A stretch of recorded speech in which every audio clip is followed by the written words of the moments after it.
Okay guys, what I'd like to do right now is talk about how to do a project schedule. Okay? So, whenever we create a project schedule, and this is the traditional approach to creating a project schedule, we first start off with what is the scope of the project. Okay?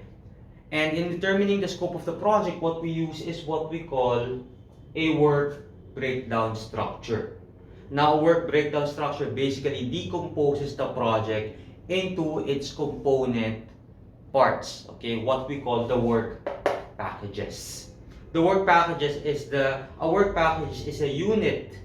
Okay, the smallest unit of scope that basically describes how a project will be estimated, managed, and controlled. This is not, take note, this is not the actual work that you will be doing. This is a container of the work. So let's just say you have a project, okay? And one of the things that you need to produce, one of the deliverables in that project is a widget, okay? A widget is anything, okay? It can be a product, a component, a part, whatever. Let's just call it a widget. This is a deliverable. This is not something that we do. When we create a work breakdown structure, you do not decompose this further in the WPS. But in terms of project scheduling, this widget can be decomposed into its activities. Okay? This can be decomposed into its activities. And these activities can be seen in what we call an activity list. So this widget, we decompose it into its activities. Now, how do you create a widget? How do you come up with this deliverable? Here we can see the various activities that we will be using in order to create this widget. Okay? So let's just say the first activity is to design part A. So let's just say this widget has two parts. Part A, part B. Alright? But then, part A is something that we need to fabricate. We need to do it. We need to weld it. We need to design it, whatever. Part B is something that we need to purchase. Okay, so we need to look for a supplier to get that specific part, and then we need to assemble it. So essentially, the activities in delivering this widget would be design part A for fabrication, so it's design part. We then also canvas suppliers for part B, as well as canvas for test samples. Probably this widget needs some samples in order for you to test it, in order to make sure that it actually works, and so on and so forth. So you have to canvas two things. Then you have then you have activity C, which is to fabricate part A, meaning you will actually be creating it. Okay. And then you have purchase part B and test sample. So that's another activity. That's activity D. You also have activity E, which is to assemble the widget. You also have activity F, which is to prepare the test samples. And then you have activity G, which is to perform the actual widget test. These are your activities. And in your activities, you also determine the duration. How long is it going to take? Now, in this example, we will be using days as our unit of measure. So activity A is 4 days, activity B 5 days, activity C 4 days, activity D 2 days, activity E 6 days, activity F 1 day, and activity G 5 days.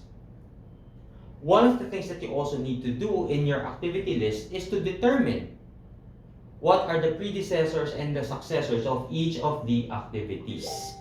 Okay? Now, what we've determined is that in order to do the fabrication of part A, you of course need to be able to design part A first. Okay? So your predecessor is activity A.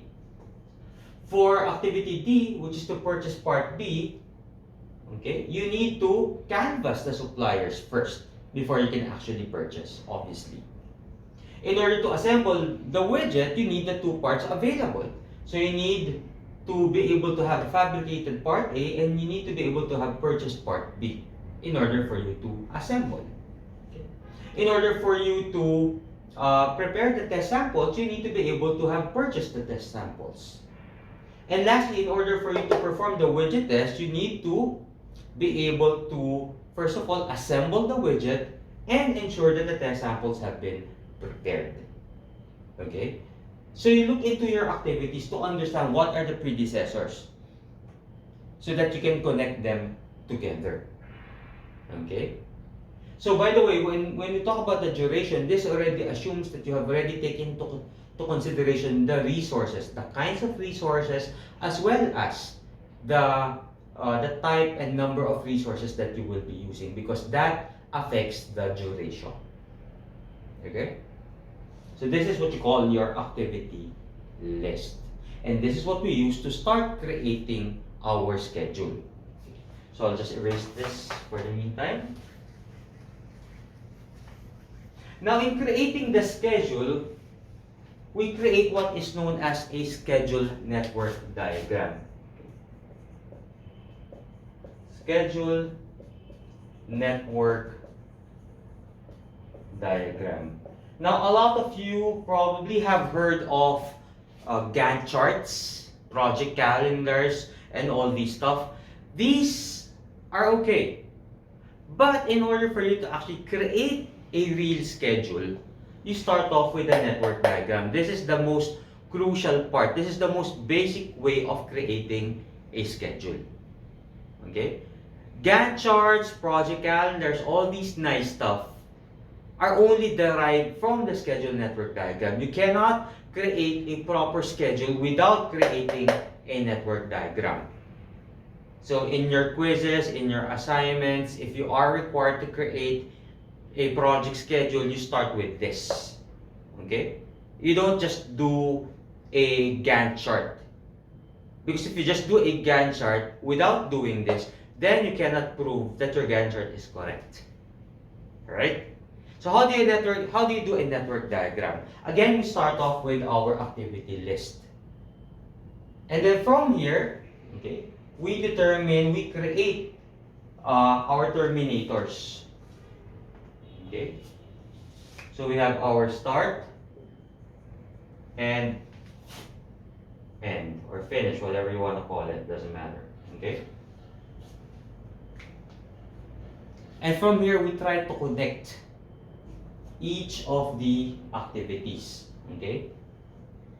The first thing that you do is to look for all the activities that have no predecessors.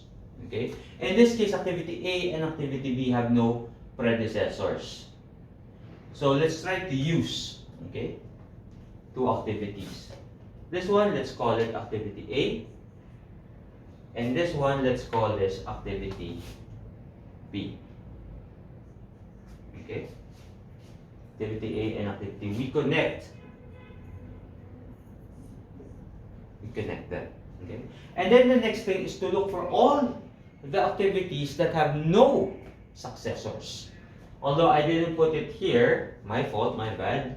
The one that does not have a successor is activity G. Perform widget test, which is 5 days. Okay? So let's call this activity G. And that is what we connect to the end terminator. Okay? I'm not sure if this is going to fit. Okay? And then what we do is we connect everything else based on the predecessors and the successors. Okay? So in order for me to fabricate part A, I need, so activity C, fabricate part A, so that's 4 days. So that is, I can put that here. So activity C. Okay. And then purchase part B and part, so this is 2 days, dependent on part activity B. Okay. Let's say that's 2 days. What else? Okay. Assemble activity E, assemble widget. So I need activity C and activity D, and that is 6 days. I might need to adjust this a little because it probably won't fit. Okay, so I'll adjust this.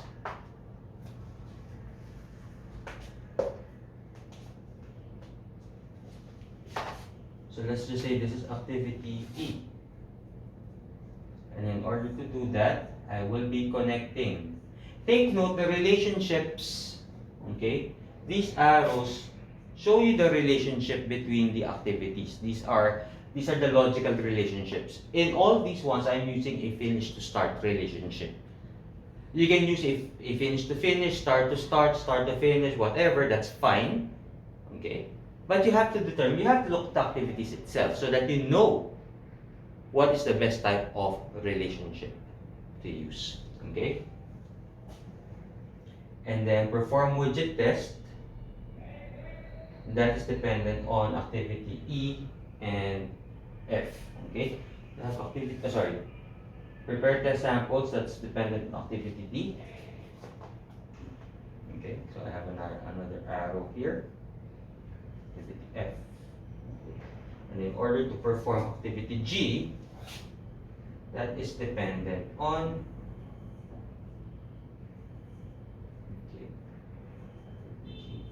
this is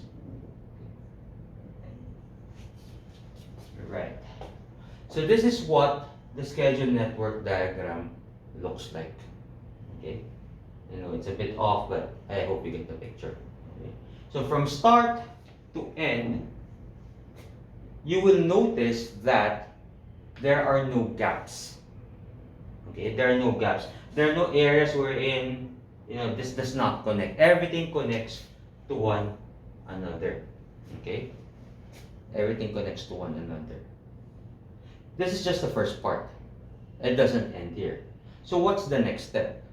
Okay, so just to provide clarity, I'll be putting in the durations. Okay, the duration is 4, 5. Okay, this is 4. This is 5. This is 5. If I'm not mistaken, this is 5. Oh, sorry. This C is 4.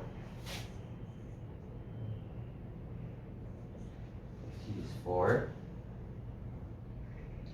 D is 2.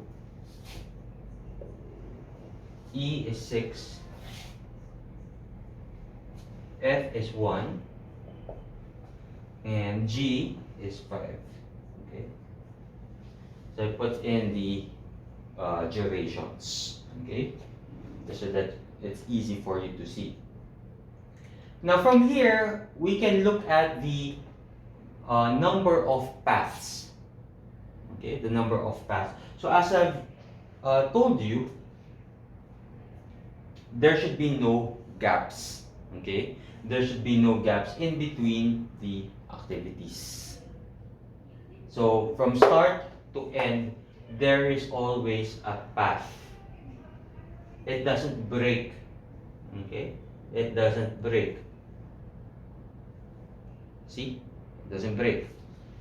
So in this network diagram, there are now 3 paths. If you notice, the first path is A, C, E, and G. A, C, E, G. The next path is B, D, E, G.